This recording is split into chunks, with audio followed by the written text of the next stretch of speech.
तो हाल ही में जो हिस्टोरिकल ड्रामा आई है केसरी चैप्टर 2, आज हम उसके रिव्यूज को डीप डाइव करने वाले हैं।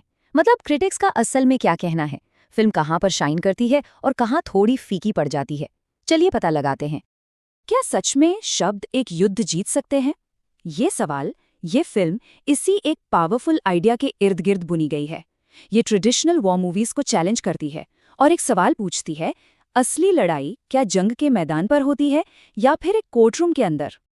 तो एक्शन पैक्ड सीन्स की जगह ये फिल्म हमें सीधा एक कोर्टरूम के अंदर ले जाती है। ये एक ऐसे हीरो की कहानी है जिसका हथियार तलवार नहीं बल्कि कानून की किताबें और सच बोलने की हिम्मत है। ये देशभक्ति पर एक बिल्कुल नया और ज़रूरी नज़रिया पेश करती है। इस पूरे एनालिसिस को हम 5 मेन हिस्सों में देखेंगे। सबसे पहले फिल्म का जो कोर कॉन्सेप्ट है, ये शब्दों का युद्ध, उसे समझेंगे। फिर देखेंगे कि एक्टर्स ने किरदारों में जान डाली या नहीं।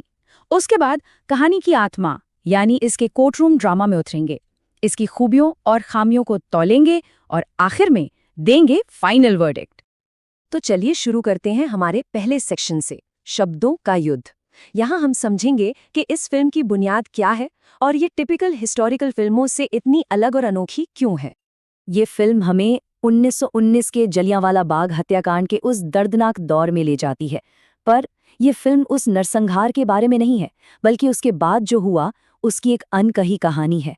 ये एक इंडियन बैरिस्टर की सच्ची कहानी पर बेस्ड है, जिसने उस वक्त की सबसे ताकतवर सल्तनत को कोर्ट में चैलेंज करने की हिम्मत की थी। देखिए, जब हम किसी हिस्टोरिकल फिल्म के बारे में सोचते हैं तो दिमाग में क्या आता है? तलवारें, बड़ी बड़ी लड़ाइयाँ, राइट? पर केसरी चैप्टर 2 इस उम्मीद को पूरी तरह से पलट देती है। ये फिल्म फिजिकल फाइट के बजाय इंटेलेक्ट की लड़ाई पर फोकस करती है और एक्शन सीन्स की जगह लेती है गहरी कानूनी बहस और मॉरल करेज। अब देखिए, एक ऐसी फिल्म जो पूरी तरह डायलॉग्स पर निर्भर करती है, उसमें परफॉर्मेंस ही सब कुछ होती है ना? तो आइए हमारे दूसरे सेक्शन में देखते हैं कि एक्टर्स ने इन ऐतिहासिक किरदारों को स्क्रीन पर कैसे जिंदा किया और क्रिटिक्स का उनके काम पर क्या कहना था। परफॉर्मेंसेस पर क्रिटिक्स की राय काफ़ी दिलचस्प तरीके से बंटी हुई है। अक्षय कुमार की स्क्रीन प्रेजेंस को दमदार तो माना गया, लेकिन उनके जाने पहचाने नॉर्थ इंडियन अंदाज को एक साउथ इंडियन बैरिस्टर के किरदार के लिए थोड़ा मिसकास्ट जैसा देखा गया। वहीं आर माधवन का सटल और नैतिक रूप से ग्रे किरदार एक हाईलाइट माना गया। अनन्या पांडे को अपने करियर में एक स्टेप अप के लिए तारीफ मिली, पर कुछ क्रिटिक्स को लगा कि उनका मॉडर्न लहजा फिल्म के हिस्टोरिकल माहौल से थोड़ा मेल नहीं खाता। फिल्म के सबसे पावरफुल मोमेंट्स में से एक है ये लाइन, चुप्पी में नकारा गया न्याय हमेशा के लिए नष्ट हुआ न्याय है। ये सिर्फ एक डायलॉग नहीं है, ये तो फिल्म का कोर आर्ग्यूमेंट है, जो इस बात पे जोर देता है कि अन्याय के खिलाफ आवाज उठाना कितना जरूरी है, चाहे नतीजा कुछ भी हो। और इसी पावरफुल डायलॉग से हम पहुंचते हैं फिल्म के दिल तक, कहानी की आत्मा। क्योंकि रिव्यूज के हिसाब से केसरी चैप्टर 2 असल में चमकती है अपने इंटेंस और ड्रामेटिक कोर्टरूम सीन्स में। ये कोर्टरूम सीन्स सिर्फ कानूनी बहस नहीं है, ये बड़े यूनिवर्सल सवाल उठाते हैं। फिल्म सोचने पर मजबूर करती है, क्या एक ऐसे सिस्टम के अंदर लड़कर सच में न्याय मिल सकता है जो आपके ही खिलाफ बना हो? और क्या सच्ची देशभक्ति सिर्फ नारों में है या मुश्किल वक्त में सच के साथ खड़े रहने की हिम्मत में? फिल्म की राइटिंग ऐसी ही शार्प लाइन से भरी हुई है। ब्रिटिश साम्राज्य पर सूरज कभी नहीं डूबता, लेकिन ये अपने अपराधों पर लंबी छाया डालता है। ये उस मशहूर कहावत का कितना शानदार ट्विस्ट है ना, जो साम्राज्य की शान और उसके नीचे छिपे अंधेरे के दुगलेपन को उजागर करता है। तो पावरफुल थीम्स हैं, शार्प डायलॉग्स हैं, पर जाहिर है कोई भी फिल्म परफेक्ट नहीं होती। तो चलिए हमारे चौथे सेक्शन में देखते हैं कि फिल्म ने कहाँ कमाल किया और कहाँ थोड़ी चूक गई। चलिए इसे ब्रेक डाउन करते हैं। पॉजिटिव साइड पर क्रिटिक्स ने लगभग एक मत से कोर्टरूम सीन्स को ग्रिपिंग माना और थीम्स को पावरफुल, सिनेमेटोग्राफी और बैकग्राउंड स्कोर की भी तारीफ हुई। लेकिन नेगेटिव साइड पर कहानी में हिस्टोरिकल फैक्ट से जो क्रिएटिव लिबर्टी ली गई उसकी आलोचना हुई। कुछ का मानना था कि इससे कहानी का असर कम हो गया। धीमी रफ्तार और साइड कैरेक्टर्स का ठीक से डेवलप न होना भी आम शिकायतें थीं। पेसिंग यानी फिल्म की रफ्तार एक बड़ा मुद्दा था जिसे कई क्रिटिक्स ने उठाया।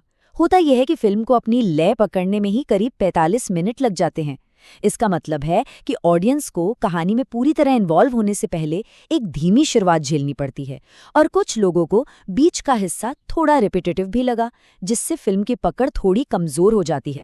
तो इन सारी तारीफों और क्रिटिसिज्म को मिलाकर आखिर फाइनल वर्डिक्ट क्या निकलता है?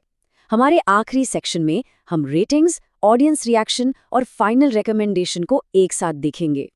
प्रोफेशनल रेटिंग्स को देखें तो फिल्म ने क्रिटिक्स को साफ साफ 2 हिस्सों में बांट दिया है।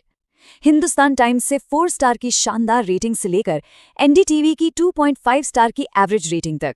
ये फर्क शायद इस बात पर निर्भर करता है कि क्रिटिक्स ने फिल्म के पावरफुल मैसेज को ज्यादा तवज्जो दी या फिर इसकी धीमी रफ्तार और हिस्टोरिकल गलतियों को। लेकिन असली कहानी यहाँ है, क्रिटिक्स तो बटे हुए थे पर ऑडियंस नहीं।